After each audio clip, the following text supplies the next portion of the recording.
Yo, what up? You're with your brother Favela. And you have these women that were looking for a date at an online dating site.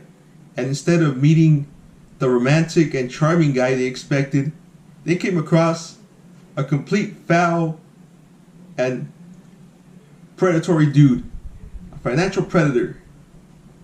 And the story unfolds from there. So here goes the news clip. A ladies' man looking for romance. What could possibly go wrong? Wilson Edward Jackson, 37, reaching out across the country. He was just smooth and just, compliments. I talked about he wants kids, he wants to get married, he wants to have a family. Acacia Odenot of Scottsdale, Arizona, tells us she ended up paying for the plane ticket to meet him in L.A. He's like, oh, there must be something wrong with my bank card. Tanisha from Tallahassee says Jackson knew she was especially vulnerable. I was going through chemotherapy because I was diagnosed with cancer. LAPD says there are victims in at least 8 states, cases going back 10 years. Investigators want any others to come forward. According to the lead detective, Jackson's latest love nest was in Woodland Hills.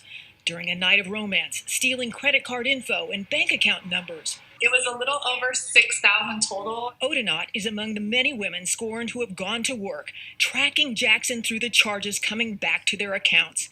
It was in March one victim closed in, the CHP arresting Jackson after a San Jose woman reported Jackson swiped the keys to her rented Range Rover and left her stranded. Still, another alleged victim in New York posted bond for his release. His rearrest this week will add multiple charges of fraud. In addition, there is his debt. Investigators say he owes his landlord $12,000 and is being evicted.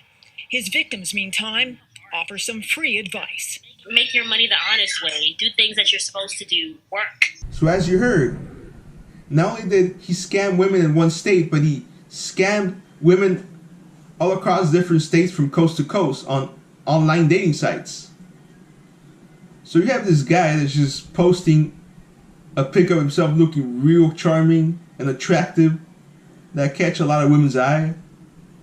But before I continue, I want to address him, the perpetrator, and the victims. So for the perpetrator, he deserves every bit of time in prison, the max punishment for the crimes that he committed. Because you can't just sit around, lurking around, waiting to scam someone, to victimize someone, to be a financial predator. I mean, go find you a job, go work, make a honest living, stop stealing. So yeah, I hope they just throw the legal book at him, for real.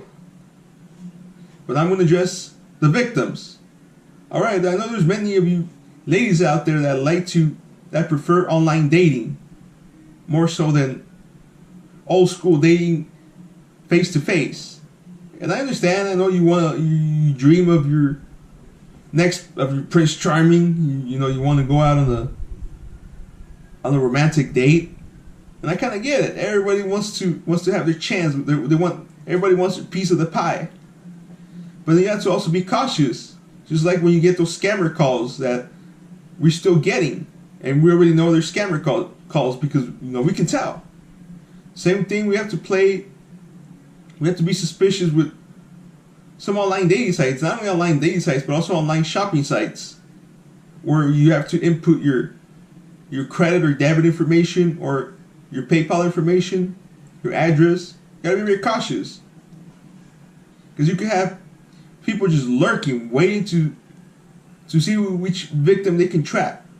And they get vulnerable victims of that as you got this woman who was diagnosed with cancer.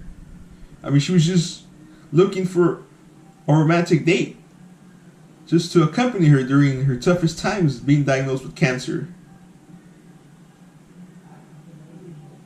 I mean, and then you have this other woman that bailed the guy out. I mean, what the heck? Why you bail him out? I mean, he's a criminal. You should just let him rot in jail until his next trial date. Because he doesn't deserve it. He does not deserve to be free. He victimized you. Besides the money that you lost from the scam, you lost more money by paying his bond. No, you didn't have more self-respect. You're worth more than that. Than that trash and garbage that's just out there waiting to go steal, to scam. I mean, can't this guy just make an honest living? I mean, what the fuck? What the fuck is wrong with you? I mean, go make an honest living. Stop stealing. Stop stealing from hardworking people that are, from decent people that just wanna find love. Like me personally, I would never do online dating. I just wouldn't, especially people that I don't know, women that I don't know, because I don't know who I can come across. I mean, I may come across a criminal that's waiting to go steal. So I'd rather do old school dating, face to face. So for you ladies out there that prefer the online method of dating, just be very cautious. I don't want to hear you becoming the next victim of bastards like this one. But anyways, guys, thanks for tuning in. If you haven't subscribed to my channel, please do so. I'll try to upload content at least 2 to 3 times a week. Alright guys, I'll catch y'all later. Peace.